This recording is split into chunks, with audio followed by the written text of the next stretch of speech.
Fala, meu povo. Sejam bem-vindos a mais um episódio do nosso Segunda Blog Show. Mais um episódio diferente aqui.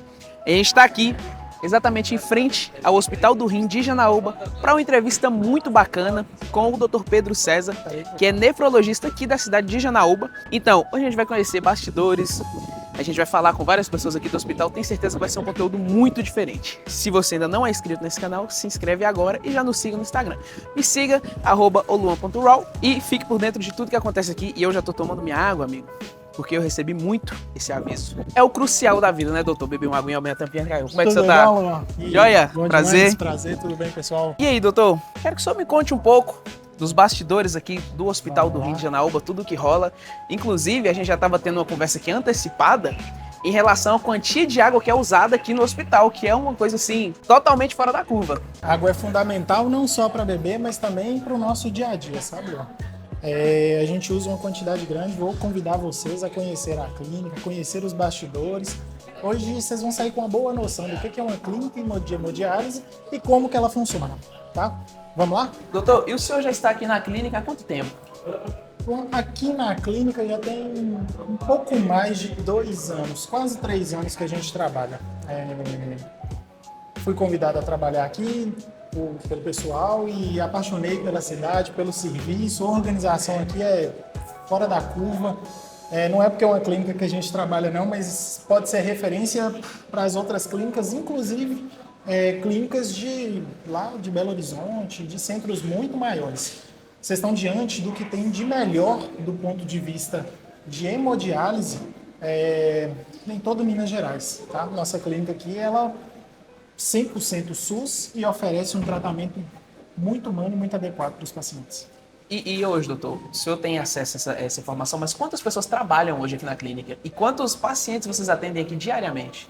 Trabalhando aqui na clínica já são mais de 50 pessoas, de forma direta e indireta com os pacientes. Eu falo de forma direta, assim, técnico, enfermeiro, mas de forma indireta tem o pessoal do faturamento, tem o pessoal da limpeza. Então, todo mundo, de alguma forma, acaba contribuindo. Na última contagem, tinha mais de, acho que tinha uns 62 ou 65 trabalhadores. É um número que flutua um pouquinho para mais ou para menos, mas é mais ou menos isso. A quantidade de pacientes, a gente tem mais ou menos 240, 250 pacientes. Esse número também é flutuante. Alguns pacientes vêm há algum tempo, fazem o que a gente chama de trânsito, que é quando precisa de ir de uma cidade até outra para não ficar sem hemodiálise. Às vezes vêm, fazem algumas sessões aqui com a gente. Estava na época aí da exposição, então aumentou a quantidade de alguns pacientes que pedem trânsito para vir participar da exposição. E em alguns meses acaba diminuindo, tanto pela saída de alguns pacientes, quanto até às vezes pela melhora de função renal também desses pacientes. Mas a gente trabalha com algo em torno de mais ou menos 250 pacientes. E eu estou fazendo um cálculo na minha mente aqui agora, que é, quando a gente fala em hemodiálise, a primeira coisa que assusta é a quantia de tempo. O cara vai ficar 3, 4 horas, inclusive a gente já pode estar indo aqui para a próxima sala, Sim.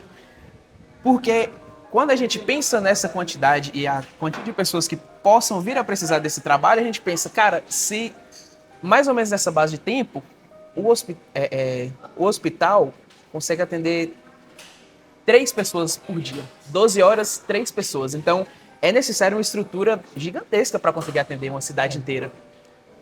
O que a gente fala que não é só a cidade, é a nossa micro-região em saúde. Então aqui, por exemplo, a gente atende Janaúba, Jaíba, Porteirinha, Nova Porteirinha, Espinosa. Então é toda uma região que vem fazer hemodiálise aqui.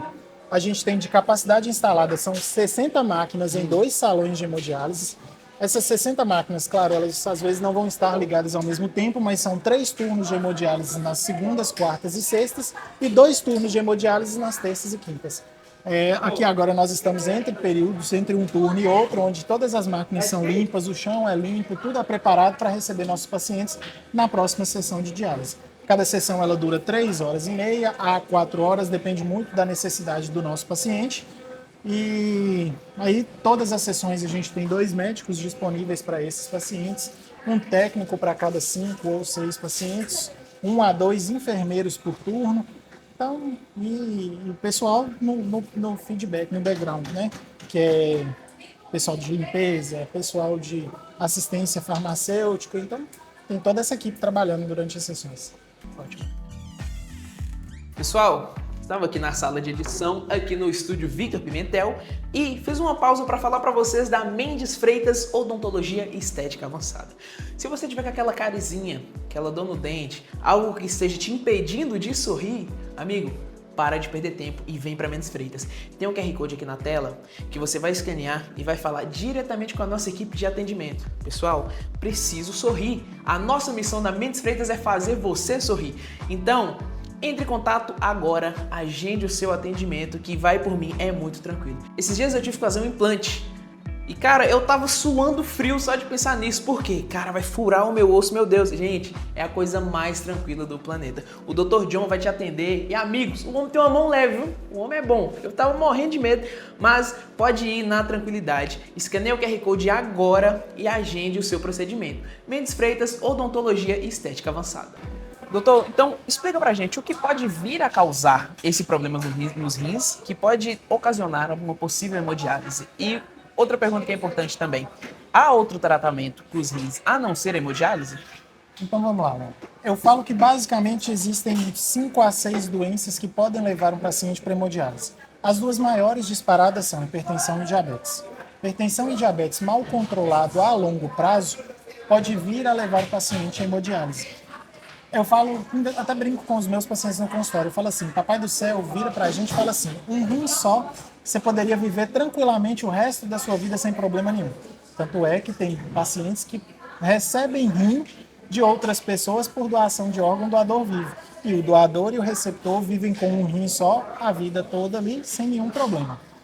Mas ele vira e fala assim, o ser humano é um bicho muito cabeça dura. E aí ele dá 2 rins que é pra gente ter uma reserva e poder viver bem a vida toda. O normal é que eu vá gastando esses rins ao longo da vida. E aí, o que era 100% vai diminuindo. 100%, 99%, 98% com o passar dos anos. Então, eu diminuo 1% por ano e vai diminuindo. Então, esses rins meus deveriam durar pelo menos 100 anos. Algumas coisas aceleram essa perda da função do rim. Hipertensão e diabetes.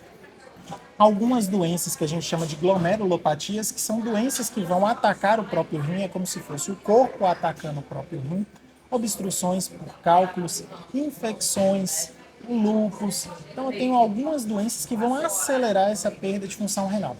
Quando eu vou perdendo função dos rins, é possível que na medida que eu vá perdendo, eu tento diminuir essa quantidade de perda. Então eu faço um acompanhamento desse paciente que ele é renal crônico. Então é um tratamento conservador. Chega-se a um ponto que, por mais que eu tente fazer esse controle, por mais que eu dê alguns remédios para diminuir essa progressão, a gente não consegue mais eliminar o que é ruim do corpo. Por exemplo, o potássio, que é um sal que fica no corpo, a ureia, que é uma coisa que fica no corpo, ela não consegue ser eliminada. E aí entra talvez a necessidade de uma terapia substitutiva. E de terapia substitutiva, que é fazer a função do rim, a gente tem 2 possibilidades, que é a hemodiálise ou uma diálise feita na barriga do paciente, que é a diálise peritoneal. No caso nosso, aqui dessa clínica em específico, a gente faz a hemodiálise. Doutor, então, como a gente está nessa sala aqui onde é realizada a hemodiálise, eu queria que o senhor mostrasse para a gente o funcionamento dessa máquina. Claro, vamos lá. Essa é uma máquina de hemodiálise. Ela é responsável por pegar uma solução que é ácida, misturar com a solução que é básica, uma água ultra pura e fazer o que a gente chama de dialisato, que é a substância que vai entrar em contato com o sangue e fazer a limpeza do sangue. Imagina como se fosse um rio e a pessoa está suja, entra dentro desse rio, esse rio leva as impurezas da pessoa, ela sai do outro lado mais limpinha. É basicamente isso aqui, o capilar, quem faz essa função. Entra o sangue do paciente por um lado, sai o sangue do paciente pelo outro. Entra essa mistura dessas soluções que eu te falei aqui de um lado e sai do outro. Então esse sangue tem o contato, faz essa limpeza e sai, sabe bom? Então para mim fazer hemodiálise, essa máquina vai fazer a mistura de uma solução que é ácida, que vem envasada, de uma solução que é básica, que é basicamente bicarbonato, aqui também. Por trás dela, ela faz essa mistura certinha, entrega pra gente isso tudo certinho, tudo proporcional. E a água ultra pura, ela vem através de um encanamento em que ele é limpo todos os dias com um sistema de ozônio para garantir que não tenha nada de bactérias, nada de vírus, nada que possa contaminar nossos pacientes. Cada paciente tem um kit de diálise específico para ele, que é um capilar desse, que vem o nome do paciente, a data de nascimento, tudo certinho, para que não seja feito troca com outros pacientes. E uma linha que também é específica de cada paciente, que a gente também coloca o nome específico. Então, dos nossos pacientes que fazem hemodiálise, todos têm um kitzinho desse, nominal, com data de nascimento, tudo certinho, e que é conferido no início de toda a sessão. O técnico só é autorizado a ligar o paciente depois que ele lê o nome do paciente e o nome da mãe para garantir que está tudo ok. Ótimo. Então, todo esse equipamento aqui, pelo menos essa base, ela é trocada. Cada paciente possui um desse?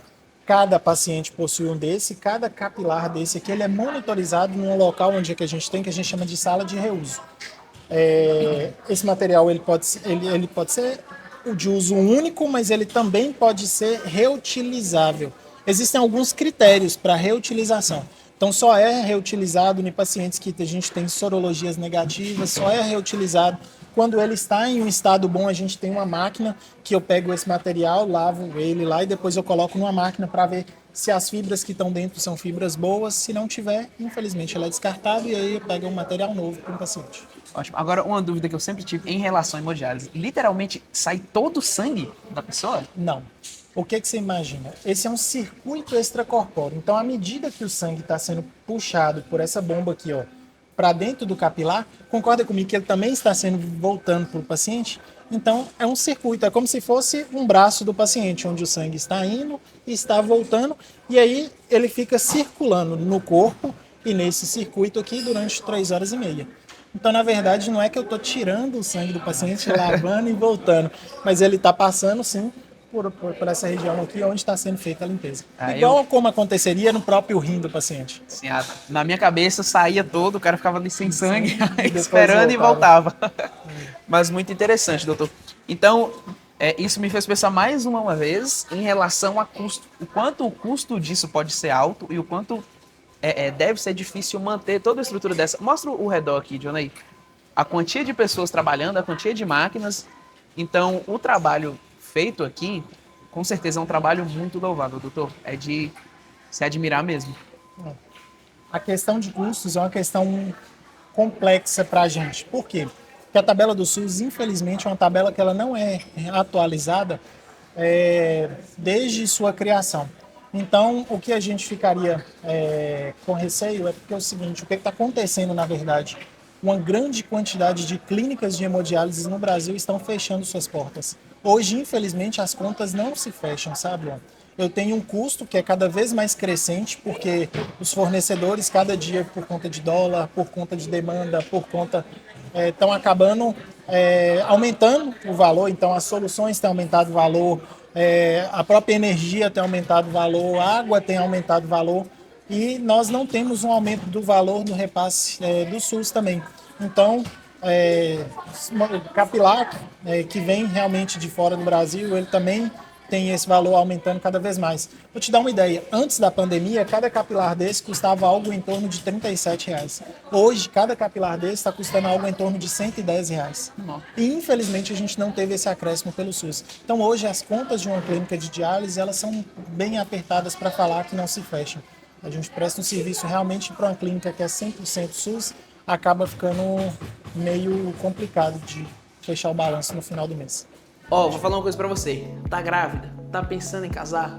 Tá querendo fazer aquele pré-casamento lá em Arraial da Ajuda? Não se preocupe, que o Estúdio Victor Pimentel faz tudo isso pra você. Tem um QR Code aqui que você fala diretamente com a Grace. Você fala, Grace, tô querendo fazer o meu pré-casamento. Tô precisando fazer meu ensaio de gestante, tô precisando fazer um ensaio de aniversário. Ela vai te atender e vai sanar todas as suas dúvidas com os melhores ensaios, as melhores fotos e os melhores vídeos da nossa cidade.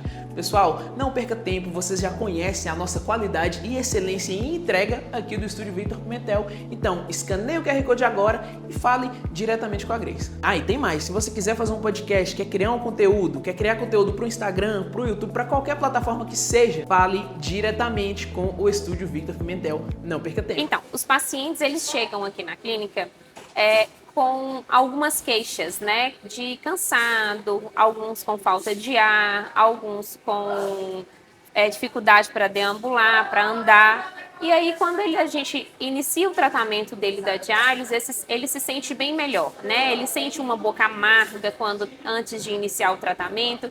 Então, a gente recebe o paciente cheio de queixa. E quando ele sai do tratamento, ele sai com essas melhoras dessas queixas. O paciente, né, que ele é o renal crônico, quando ele chega para realizar esse tratamento, porque ele não tomou cuidado, né? Ele não deixou de ser avaliado por profissionais corretamente. Então, o que a gente pede? A gente pede que todo mundo, né, procure um médico para avaliar o funcionamento dos rins. Por quê? Se o rim não está funcionando bem, o restante do corpo também não vai funcionar. E ele é uma doença, às vezes, silenciosa, né? A gente não bebe água e a gente acaba ficando desidratado. E aí o paciente vai sofrendo cada vez o rim mais. Então, por isso que a gente brinca muito com vocês. Bebe água, senão vai parar na diálise. Por quê? A gente não pode ser uma pessoa desidratada. Nós não somos um cacto, né? A gente não vive sem hidratação. E o mais importante é uma vez por ano procurar um médico para ver como é que está o funcionamento dos rins. Perguntar como anda o funcionamento deles. Eu estava na esperança de fazer uma cirurgia bariátrica. Então, a partir daí, os médicos foram pedindo exames. Então, que aí descobri que realmente meus rins estavam danificados. O médico me aconselhou a cuidar dos rins para depois, possivelmente, fazer uma bariátrica, assim, entendeu? Aí o processo começou, vim fazendo exames, não tive medo. Eu tive assim, sabe, aquela dúvida, mas medo realmente eu não tive. Fui preparando aos poucos. Aqui no hospital, o médico me atendeu primeiramente foi o doutor Danilo, excelente profissional, entendeu? De muita tranquilidade, e passou bem tranquilidade para a gente também, entendeu? Então eu já iniciei o processo de hemodiálise. Estou tranquilo, graças a Deus. Eu vejo que o pessoal vai num cardiologista. O cardiologista fala assim, oh, seu coração não está bom e tal. Todo mundo cuida. Mas quando você vai no nefro e fala, oh, seu zinho está assim, as pessoas não importam. Ô, gente, dá importância sim. Porque tem que cuidar, porque se não cuidar, vem para cá com nós aqui, ó. E para vocês que fazem uso de bebida alcoólica, atenção, né? A gente fica desidratado quando faz o uso da bebida. E aí o cliente, né, que está lá bebendo hoje, ele sofre amanhã. Você vai ter problema de cirrose e, consequentemente, vai vir parar aqui. Gente, beba água, cuide dos seus rins, porque senão esperarei vocês aqui. Então, igual eu estava te falando, Luan, é o seguinte, para fazer a diálise a gente precisa de alguns materiais. E aí esses materiais todos chegam na clínica, via envasado, tudo certinho. Por exemplo, eu tenho uma solução, essa solução aqui é uma solução básica, e aí eu preciso dessa solução junto com a outra solução, com a solução ácida, que eu tenho outra caixazinha dessa aqui, solução ácida, para que a máquina misture uma solução básica, uma solução ácida, junto com a água ultra pura e faça o dialisar. Além disso, para fazer a diálise, a gente precisa de algumas outras coisas. Uma quantidade grande de soro também, então todos os soros vêm para a gente de fora. Além dos outros materiais, aqui eu tenho luvas, seringas, gases e todo esse outro aparelhagem que a gente precisa numa clínica habitual. Pessoal, se eu fosse vocês, eu ouvi esse conselho. Se for beber, beba muita água também para manter a saúde dos seus rins. Assim que você ficar desidratado, você precisa repor isso tomando muita água para a saúde dos seus rins. E sabe o que também não combina com bebida? Direção. Quer sair fim de semana? Quer tomar um negocinho a mais? Não tem problema, desde que você baixe agora o aplicativo do Carona 38. O Carona 38 atende 24 horas com carros e motos. Você vai baixar o aplicativo no seu Android ou iOS, que tem a aceitação quase que instantânea dos motoristas. Vários motoristas espalhados pela cidade, pronto para atender vocês. Baixe o aplicativo agora ou fale com eles diretamente pelo WhatsApp. Você consegue fazer tudo isso através desse QR Code aqui da tela, tá? Não perca tempo, vem pro Carona 38. Eu já tô, doutor, seguindo o conselho da Ana Paula, porque a gente já fica preocupado, né? Pós-exposição, tá todo mundo precisando tomar aquela aguinha, né? Com certeza. Não é o meu caso. Dei uma parada com essas coisas e não mexo mais com esses trem. Livre dos perigos noturnos. Estou livre dos perigos noturnos, graças a Deus. E doutor, e esse monte de reservatório aqui, cara? Então, igual eu te falei, como a gente precisa de água e daqueles insumos que foram mostrados, e água é uma quantidade bem grande que a gente precisa. Mas não é água qualquer não, é uma água ultra pura. sei se você já ouviu falar, mas que o pessoal de Israel transforma água salgada em água doce. É a mesma engenharia por trás, só É o que é aqui feito aqui também? é o que é feito aqui. Só que aqui eu pego uma água que já é doce, uma água que já é potável, e eu tenho que tirar quase todos os sais dessa água para que essa água possa ser utilizada na hemodiálise, já que ela vai dentro da veia dos pacientes. O responsável nosso por isso é o Robson, e aí eu vou deixar você com o Robson para ele te explicar um pouco do nosso sistema. Ótimo. E é o tratamento de água para hemodiálise. E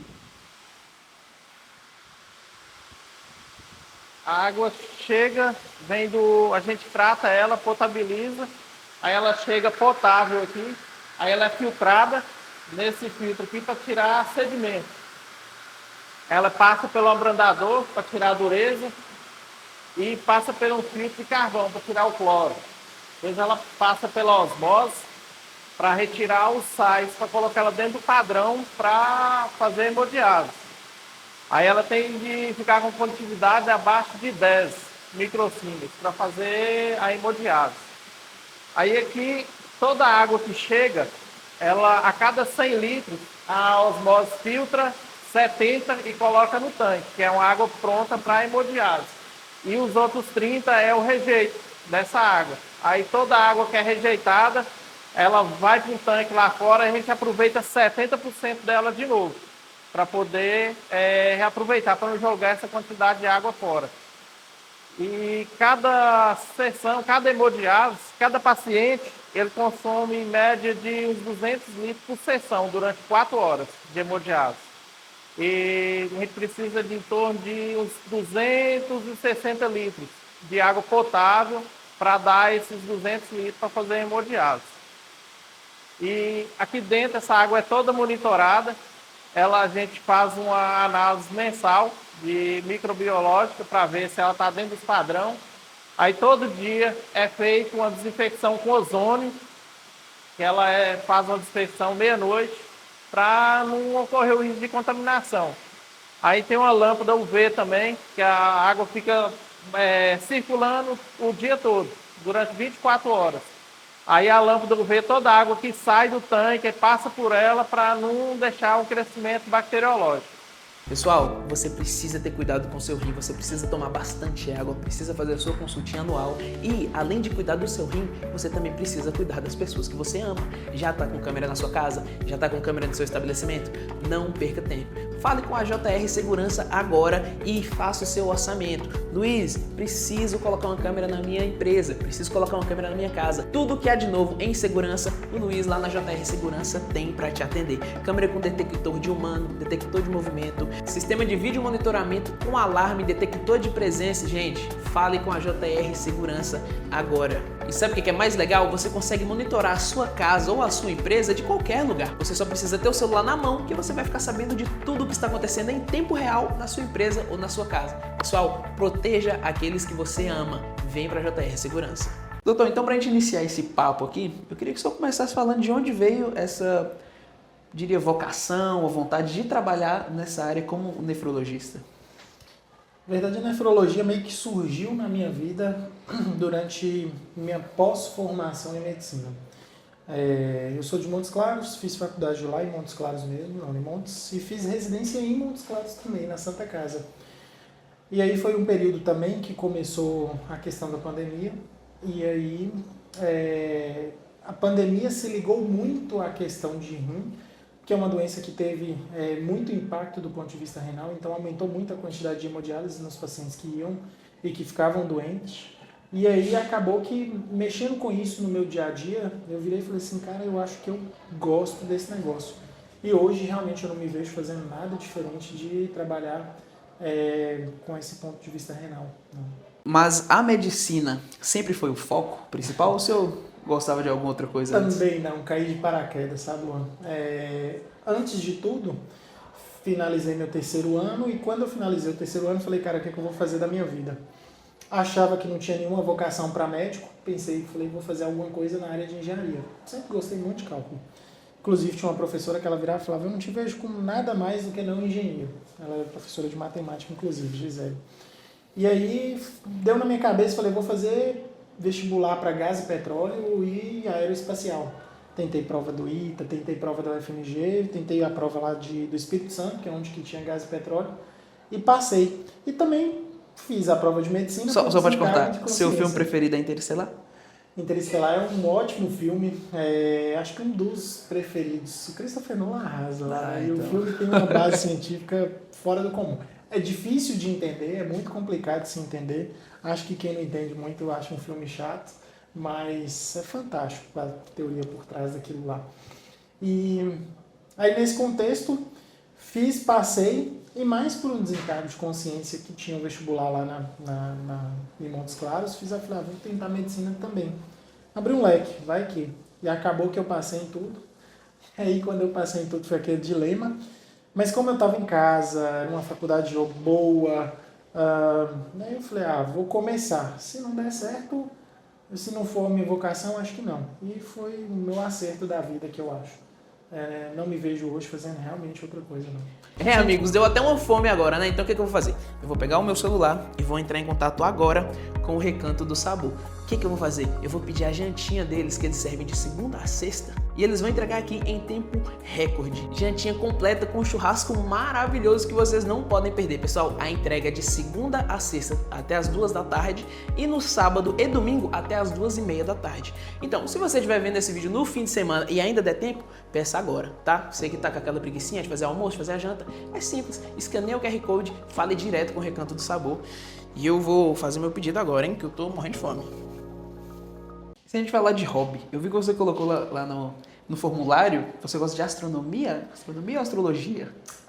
Astrologia de uma forma geral, e aí estudo dos astros ali, a questão de mais observatória mesmo, tem um pessoal, hoje com o advento de internet, fica muito fácil acompanhar isso e, nossa, eu acho show de bola. Tem um pessoal que faz live mesmo, mostrando luas de Saturno. Aquele negócio me fascina de uma forma imensa. Acho que a gente começa a ter ideia de que somos, na verdade, um grãozinho de poeira no meio de um deserto imenso, quando você abre sua mente e volta ela mais. Quando eu sou o tipo de pessoa que quando eu penso esse tipo de coisa, eu falo ter uma crise de pânico, cara, que é uma coisa assim muito maluca se a gente for pensar. Pô, o planeta, o sistema solar, bilhões de anos. Você pensa, cara, bilhões de anos, eu tô aqui há 20, 30. O quanto a gente é insignificante para a existência, né? Mas eu acho isso excelente, porque também, à medida que você vai vivendo, você vai vendo que, na verdade, assim, a arrogância não vai te levar a lugar nenhum. Você é um acaso existencial ali, que você, especificamente ali, não vai fazer diferença no mundo inteiro. Então, talvez, o seu ponto seja melhorar a vida daquelas pessoas que você convive, mas realmente, você não é ninguém, assim, pegando o grande contexto macro, geral, o né? grande macro. Isso é legal, cara. E hobby também, Fórmula 1. Fórmula 1. Cara, muito difícil achar gente que gosta de Fórmula 1, cara. Eu tô muito feliz com isso aqui. Pois é. Eu acho que a gente teve um boom na época de Senna. O brasileiro é apaixonado por velocidade. Tanto é que a gente tem várias equipes e também vários tipos de automobilismo do Brasil geral, né? Muito grande. E aí eu acho que o pessoal ficou muito órfão quando o Senna faleceu, porque realmente era um cara que fazia diferença ali. Mas a gente tem um pessoal muito bom agora, que a gente tem um piloto no Não, minha torcida é pro Bortoleto, cara. Bortoleto 18º. Passou do 19º pro 18º, tamo lá. Não, mas a Sauber era uma carroça, né? Vamos tá combinando aí. Infelizmente. Mas na corrida de ontem, cara, 52 voltas com o mesmo pneu. Porque a equipe também não ajuda o cara, né? Acho que eles ficaram esperando, na verdade, foi um safety car lá e não veio. Mas... Não veio. Eu sou o tipo de cara que eu fico vendo as fotos de Bortoleto e Verstappen, velho, mas nos dois na Red Bull. Não, imagina os dois na Ferrari. Não, eu acho que isso aí não vai acontecer, não. Piloto preferido, cara? Hoje, atualmente, no grid, Leclerc. Leclerc? Não acho que ele seja o melhor. Mas é porque junto a Ferrari que eu gosto, como o melhor piloto, acho que Hamilton já passou da fase dele, então minha torcida hoje é Leclerc. Ah, cara, eu sou... Mas Verstappen é fora da curva, né? Não, esse ano eu decidi que eu vou torcer pra Norris, mas não... Não tá indo não tá te ajudando não. Viu? Norris não ajuda, né, cara? Não mesmo. Agora o Leclerc, cara, eu vejo o potencial nele de de ser campeão mundial. Mas aí a gente pega aí Piastri, não tinha uma vitória até esse ano. Chegou esse ano, já tem mais vitória que Leclerc, que tá 6, 7 anos na Ferrari.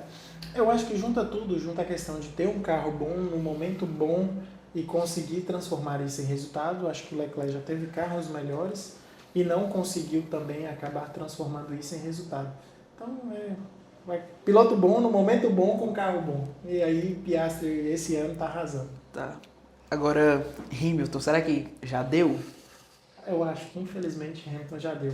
É triste falar isso. É um cara que também, na sua época, foi fora da curva. O pessoal fala que ele é muito não compreendido, assim, porque ele sempre teve o melhor carro, mas ele também fazia muita diferença, porque os colegas dele, se você pegar todos que foram colegas dele, nenhum conseguiu bater ele, na exceção de Rosberg, né? Sim. Mas é um piloto fantástico. Cara, mas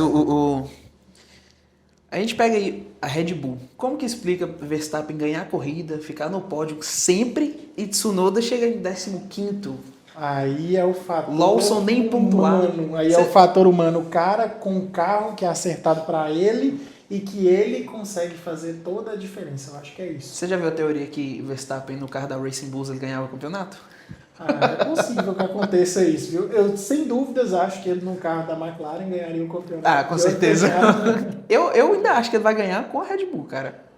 Acho que vai... Será? Acho que Norris e Piastri vai começar a se bater muito aí nas próximas corridas aí. Eu acho que não. Acho que a McLaren vai juntar os dois depois dessa corrida que teve aí. E fazer uma reunião. Falar com eles, amigos. Não faz mais não, no Norris. final do dia. Mas... e você, além de Fórmula 1, tem uma paixão por carros também, né? Que a gente estava até todos os tipos de tocando carro, nesse assunto. é o que eu falo. Eu falo assim, eu gosto de todos os tipos de carro. Se você me falar de Fiat Uno, nós vamos conversar sobre Fiat Uno, eu vou te falar sobre Fiat Uno. Se você me falar de carro esportivo, vou falar sobre carro esportivo, vou conversar sobre carro esportivo. E claro, super carros, que inclusive, assim, você pega Janaúba é cheio de super carros aí na rua e o pessoal... E é daqui mesmo, né? O que é de Porsche 911 que tem aí na rua... vi rodando esses dias uma McLaren aí na rua, falei, gente do céu. Caraca, essa eu não cheguei a ver. Janaúba é quase uma potência do interior aqui. Sério, cara, eu fico igual criança quando eu vejo um carro assim, muito fora da curva. Mas aí, enfim, carros pra mim, paixão. Eu vou curtir estando dentro de um Fiat Uno, dentro de um Honda Civic, dentro de uma BMW, qualquer coisa que você me der. Carro dos sonhos. Carro dos sonhos, uma Porsche GT3 RS. Qual cor? Pode ser verde ou preta. Acho que preta com as rodas, aquela roda bronze que eles têm. Acho que é um carro mais que eu poderia imaginar. Assim, um carro que você nunca teria. Carro que eu nunca teria, um Kwid. Acho que eu nem entro dentro do Kwid. Acho que é questão eu acho que não me cabe no Kwid. Exato. E um carro que você relançaria? Que eu relançaria? Eu tive um Honda Civic, daquele modelo que o pessoal fala que parece do Batman. Foi o carro que eu acho mais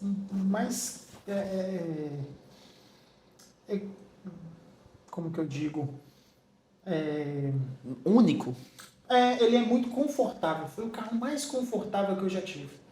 E aí, eu adoro aquele carro, acho que o design dele é maravilhoso, mas o motor me incomodava muito, porque ele é um motor mais lerdo, ele se acelera, ele demora um tempo maior para responder, que é um motor aspirado, não é um motor turbo. Eu acho que se eu fosse um engenheiro da Honda, um dono da Honda, eu falaria, eu quero um Honda Civic, nada de elétrico, porque o atual é eletrificado, então nada de elétrico, motor mesmo e turbo. Pessoal, dica de ouro para você que vai construir ou reformar. Lá Aqui no Acabamento você vai encontrar pias, telhas, porcelanato, tudo no precinho. E além do mais, você encontra também pisos e porcelanatos no atacado e no varejo. Você que vai fazer aquela construção gigante e tá precisando de um desconto, tá precisando daquela compra no atacado legal, entre em contato agora com a Aqui no Acabamentos e garanta, além do desconto, você também vai garantir a tranquilidade na sua obra com os materiais da melhor qualidade disponível no mercado. Fale agora com a Aqui no Acabamentos e conclua a sua construção com qualidade e segurança. Pessoal, agora eu vou falar para vocês da Drogaria 24 Horas. Qualquer problema de saúde que você tenha, onde é receitado um remédio, você consegue encontrá-los lá na Drogaria 24 Horas com o melhor preço da cidade e o melhor atendimento. E sabe o que é mais legal? Você escaneando esse QR Code agora, você consegue pedir tudo o que você precisar através do delivery. Você consegue remédios para o dia a dia, de pirona para aquela dor de cabeça, produtos de skincare, você consegue suplementação, As melhores marcas e os melhores preços você encontra na Drogaria 24 Horas. Fica localizada na Avenida do Comércio, bem em frente à primeira Igreja Batista, tá? Então é bem fácil de encontrar, não perde tempo, vem pra Drogaria 24 Horas que você, além de encontrar o melhor preço, você vai encontrar o melhor atendimento que vai por mim. É muito mais importante. Ser bem atendido, ser bem tratado, você vai encontrar tudo isso na Drogaria 24 Horas. Pedro, já ocorreu algum plantão maluco, vários dias e época de pandemia? Conta pra gente. Pandemia, eu acho que só quem viveu ela na prática vai conseguir lembrar. Eu acho que a gente tem aquela lembrança do fica em casa e a contagem só aumentando todos os dias e plantão o tempo inteiro e só falando a quantidade de óbitos por dia. Mas quem viveu ela do ponto de vista de saúde, primeiro que foi muito estressante. Na época que eu fazia residência de clínica médica lá na Santa Casa, e aí eu lembro que a gente se preparou muito para uma coisa que era desconhecida. Eu falo que é mais ou menos ver um soldado indo para uma guerra, assim, mas o problema é que você não sabe quem é que vai estar do outro lado dessa guerra, sabe? Porque quando você vai para uma guerra, você tem noção. Você está indo para outro país, para outro jeito, mas você tem noção de quem você vai enfrentar. Quando a gente ouvia falar de Covid, a gente sabia que era um vírus, mas circulava tanta coisa sobre esse vírus. Tinha gente que falava que caía na pele e você estava infectada, tinha gente que falava que você não podia sentar onde com a pessoa que pegou Covid sentou, e aí eu lembro que lá na Santa Casa a gente acabou se preparando muito, e aí chegaram os primeiros casos suspeitos. O primeiro caso lá de Covid que foi suspeita a ser intubado lá, foi até eu na época da residência que intubei o paciente, que também não era Covid, mas tinha uma síndrome respiratória. E aí eu fazendo residência, um dia eu cheguei para trabalhar, a rotina era chegar às 7 da manhã, saí 6, 7 horas da noite. Cheguei para trabalhar, virei pro meu chefe, na hora que eu sentei, ele virou e falou assim: Pedro, hoje você não tá nesse CTI, você tá lá no CTI Covid. Aí eu falei: ai, sério? E sabe quando dá aquele frio por dentro assim? Você é o plantonista lá hoje. Eu falei: nossa, complicado. Mas ok, sempre fui despachado nesse sentido, peguei minhas coisas e subi. Na hora que eu subi lá, eram 3 CTIs, 3 médicos juntos, e aí um desses CTIs fui eu, e aí eu comecei a dar o plantão. Na hora que deu 7 horas, nada do colega vir, 7h30 nada, 8 nada, liguei pro coordenador, ele, tá de Covid, tá suspeita de Covid, você faz o plantão aí.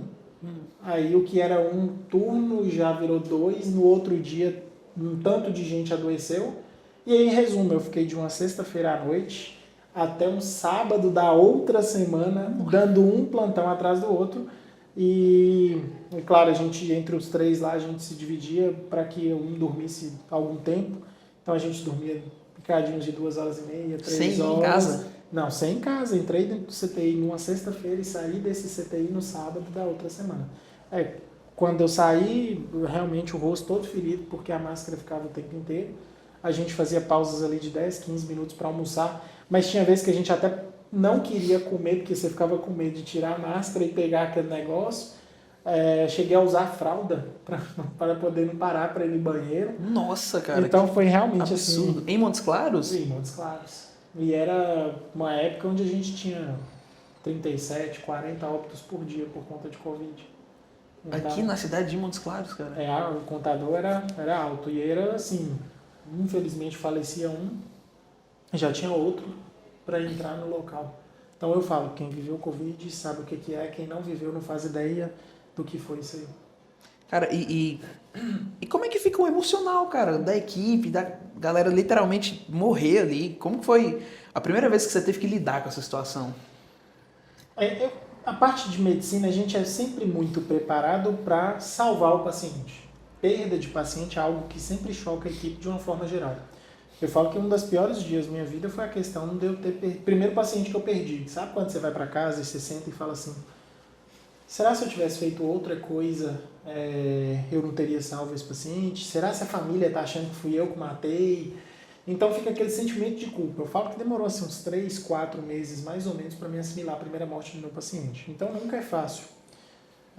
Na diálise, por exemplo, a gente convive com os pacientes 3 vezes por semana. Eu sei o nome, eu sei o sobrenome, eu sei quem é o acompanhante. Às vezes a gente sabe até como é que é a família daquela paciente. E na hora que o paciente falece, todo mundo acaba sentindo. Principalmente os colegas que estão lá do lado, né? Porque vira e fala assim: nossa, será que o próximo sou eu? E aí você tem aquela dificuldade entre também aceitar aquele paciente se foi e ajudar os colegas para que a moral também não caia, sabe? Mas aí, voltando àquela questão lá então, tinha a questão de que a gente via muito paciente falecendo, mas eu acho que pegou mais foi quando um colega nosso, que era o Chicão, o Francisco, acabou falecendo no próprio CTI nosso. Ele era plantonista, adoeceu e faleceu lá. Foi um momento em que eu olhava assim para os colegas e todo mundo chorando muito, desesperado, e todo mundo sem querer dar plantão, mas ao mesmo tempo não tinha como não dar plantão porque tinha muita gente afastada. Então, tentar se fortalecer ali, segurar a barra ali para o outro, dar um pouquinho de força e acabamos indo. Ó, está aprendendo aqui o quanto é importante a nossa hidratação para a saúde dos nossos rins. E essa garrafinha aqui foi um presente da Plim Telecom, que é o nosso provedor de internet oficial aqui do Segunda Blog Show e do Estúdio VP. Todos nós usamos Plim Telecom. É a internet que a gente usa para fazer todas as nossas transmissões, que vocês já conhecem a qualidade. Sem travamento, sem perturbação. Então, se você está assistindo uma série que ela tá pausando, amigo, já tá na hora de mudar de provedor. Vem pra Plim Telecom. Sabe o que é o mais legal? Além de você ter uma internet que não te deixa na mão, que não trava, que é uma internet que funciona 24 horas, não só durante a madrugada, você ainda concorre mensalmente a brindes super legais. Amigos, para de perder tempo. Você tá com o jogo travando, você tá morrendo porque você tá com lag, você tá travando a série. Na Plim Telecom você não vai mais ter esse problema. Vamos tá combinando? Vem pra Plim, amigo. Eu vou me hidratar mais, hein? Plim Telecom é a melhor que tem. Então, para aquelas pessoas que acham que às vezes o Covid foi uma invenção da mídia, o que você diria para elas, cara? Cara, volta um pouquinho, entra no YouTube, dá uma olhada no que era boletim na época do Covid, no auge ali, metade de 2020 para frente, talvez 2021 foi o auge que a gente teve ali. Dá uma olhada como é que eram os jornais da época, como é que era a contagem, como é que era a coletiva de imprensa. Eu acho que tinha uma coletiva todo dia, 5 horas da tarde, que a gente ficava louco querendo que lançasse logo qualquer tipo de vacina que pudesse proteger ali. Dá uma olhada, eu acho que... E converse na rua, porque eu acho que quase todo mundo teve um ente que faleceu por Covid naquela época. Eu lembro que nessa época da pandemia, eu estava morando em Uberlândia e eu trabalhava exatamente em frente lá é chamado de UAI, né? Exatamente em frente a uma UAI, que eles fecharam e transformaram num ponto só para atendimento à Covid. Cara, carro da funerária, velho, todo dia. E dá um negócio ruim. A galera na porta do hospital para fazer oração, carro da funerária, às vezes a polícia fechava a rua. Então, e assim, às vezes pensar que a pandemia já faz 5 anos, cara, é um certo alívio. Eu lembro que eu toda hora ficava no Google olhando e atualizando a página, quanta gente morreu e se tinha alguma coisa. E eu lembro de ter ficado muito desesperado com isso, achando que poderia ser uma coisa que não ia passar. E aí? Como que a gente se livra de uma coisa dessas? E para quem estava saindo, quem estava trabalhando, eu lembro que como a gente trabalhava no CTI de Covid, você ganhava uma autorização especial porque tinha toque de recolher. Não sei se vocês vão lembrar, na época sua tinha, mas lá em Montes Claros tinha um toque em Uberlândia, a partir das 8 da noite, você não podia estar na rua. Se a polícia te passasse, era multado. Se a polícia te visse na rua, a partir das 8 da noite era multado. Então a gente tinha um cartãozinho que se parasse em você, te falava, né? Médico trabalhando Covid, autorizado a transitar para domicílio e voltar para o hospital em horário não padrão lá. E aí eu lembro que, eu não sei se você já assistiu, mas tem um filme chamado Eu Sou a Lenda, já. Com o Will Smith. Aquela mesma cena, você imagina Montes Claros, 11 horas da noite, tudo fechado, um ventinho, chegava aquelas bolinhas de poeira assim no meio, Sim. No máximo um caramelo ali no canto, que a gente até ficava com dó pensando se não estava passando fome, porque ninguém estava saindo mais. E era igualzinho, é a mesma coisa de eu estar assistindo Eu Sou a Lenda. Você virava e falava assim, gente do céu, onde é que Montes Claros foi parar? Aí eu lembro que na época o top 5 filme da Netflix assim, ó, era só filme de doença, pandemia, flu, não sei o que, só coisa maluca mesmo. E ainda sobre essa parte do preparo mental, na faculdade de medicina há essa preparação? Acho que até depois da pandemia o pessoal começou a se preocupar mais com isso. Não é uma coisa muito antiga, não. É uma coisa mais nova, esses tópicos sobre abordagem de morte e tal. Na minha época, por exemplo, eu quase não tive. Meus professores, eu acho que mais ainda não tiveram. E hoje eu imagino que tenha alguma questão de abordagem, mas eu ainda acho, que os meninos, os acadêmicos que estão formando em medicina passam comigo lá na Santa Casa, e aí eu ainda vejo eles um pouco assustados com essa questão de morte. Então eu acho que ainda é um ponto a ser valorizado nas faculdades de medicina, mas eu acho que hoje é mais tocado do que na minha época era. É isso, doutor. Muito obrigado pelo papo, Valeu, por ter Luan. Obrigado eu pela oportunidade. recepcionado a gente aqui tão bem. Foi muito diferente. Conhecer os bastidores é sempre bem especial pra gente, tá? Então, agradecer de verdade por mostrar um pouquinho. E queria que o senhor mandasse um recado pro pessoal de casa, pro pessoal cuidar do rim, cuidar mais da saúde, beber mais água. E queria que o senhor falasse direto para aquela câmera ali. Ó. Então vamos lá, gente. Eu costumo sempre falar com os meus pacientes: rim não manda recado. O que isso significa? Significa que o paciente não sente quase nada à medida que ele vai perdendo função do rim. Quando aparecem os primeiros sintomas, realmente a função do rim ela já foi quase totalmente perdida. Então não é incomum de um paciente chegar para a gente já com uma função renal muito prejudicada e não está sentindo nada. E às vezes é até comum de eu virar e falar assim: olha, infelizmente eu vou ter que te mandar para diálise para começar a limpar seu sangue. O paciente vira para mim e fala assim: doutor, mas eu não estou sentindo nada. Eu falei: infelizmente é por isso. Realmente eu estou começando no momento em que você não está sentindo nada, porque se eu deixar mais um pouquinho de tempo, sua vida pode estar correndo perigo. Então, dose sua creatinina todo ano. Eu acho que é um ponto que a gente sempre bate na tecla, a Sociedade Brasileira de Nefrologia fala. Dosar creatinina uma vez por ano, só para ter certeza que está ok com a sua função do rim. É claro que só dosar creatinina não é um check-up completo, mas já é um bom começo para você cuidar da sua saúde renal. E é isso, pessoal. Já estou com a minha água. Então, obrigado por ter assistido até aqui. Doutor, qual que é o seu Instagram? Nefrocesa, @Nefrocesa. A gente tem vários vídeos e dicas lá no Instagram. Fiquem à vontade. É isso, pessoal. Siga o doutor, @Nefrocesa. Me siga, @oluan.raul. E ficamos por aqui. Doutor, Valeu, Luan. até uma Obrigado. próxima. Pessoal, fiquem com Deus. Tenham uma boa noite.